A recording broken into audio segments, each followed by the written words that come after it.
Welcome to future vision study centre. இன்றைய வகுப்பு பதிற்று 10. அந்த பதிற்று 10 நூலினுடைய பாடியவர்களுடைய வரிசை முறை, அவற்றை நினைவில் வைத்துக் கொள்வதற்கான வழிமுறை, இதைத்தான் இந்த வகுப்பில் பார்க்க இருக்கிறோம். முதல் 10ம் இறுதி 10ம் நமக்கு கிடைக்கவில்லை என்று அனைவரும் அறிந்ததே. ஆனால் மற்றைய அந்த 2ஆம் 10லிருந்து 9ஆம் 10 வரை அந்த பாடிய புலவர்களுடைய வரிசை முறை.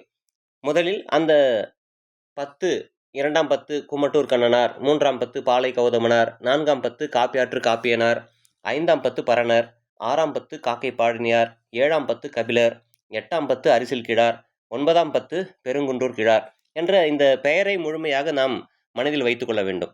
இவ்வாறு மனதில் வைத்துக் கொண்டதன் பின்னு அந்த பெயரில் இருக்கக்கூடிய ஒரு சில குறிப்பான வார்த்தைகளை மட்டும் எடுத்துக்கொள்வோம். குமட்டூர் கண்ணனார், அதில் கண்ணன் என்னும் வார்த்தையை எடுத்துக்கொள்ளுங்கள். 3ஆம் 10ல் பாலை கௌதமனார், பாலை என்னும் வார்த்தை எடுத்துக்கொள்ளுங்கள். 4ஆம் 10ல் காப்பியாற்று காப்பியனார், அதில் காப்பி என்னும் வார்த்தை. 5ஆம் 10 பரணர், பரணருக்கு அந்த வார்த்தை. 6ஆம் 10 காக்கை பாடினியார், காக்கை என்னும் வார்த்தை. 7ஆம் 10 கபிலர், 8ஆம் 10 அரிசில் கிழார், அதில் அரிசி என்னும் வார்த்தை. 9ஆம் 10 பெருங்குன்றூர் கிழார்.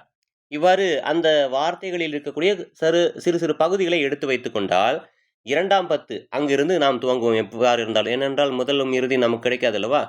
2ஆம் 10ல் கண்ணன், ஆக நான் சொல்வது போல மனதில் வைத்துக் கொள்ளுங்கள். கண்ணன் பாலை காப்பி வைத்து பரணருக்கு கொடுத்தான், காக்கை கபிலர் அரிசி கொண்டு பெருங்குன்று ஆக்கியது.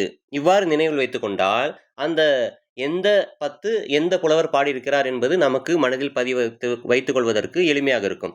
கண்ணன் பாலை காப்பி வைத்து பரணருக்கு கொடுத்தான், காக்கை கபிலர் அரிசி கொண்டு பெருங்குன்று ஆக்கியது என்று இவ்வாறு குறிப்புகளை நாம் நினைவில் வைத்துக் கொண்டிருந்தாலே இந்த பதிற்று 10 பாடிய புலவர்கள் அவருடைய வரிசை முறை என்பது நமக்கு எளிமையாக நினைவில் இருக்கும்.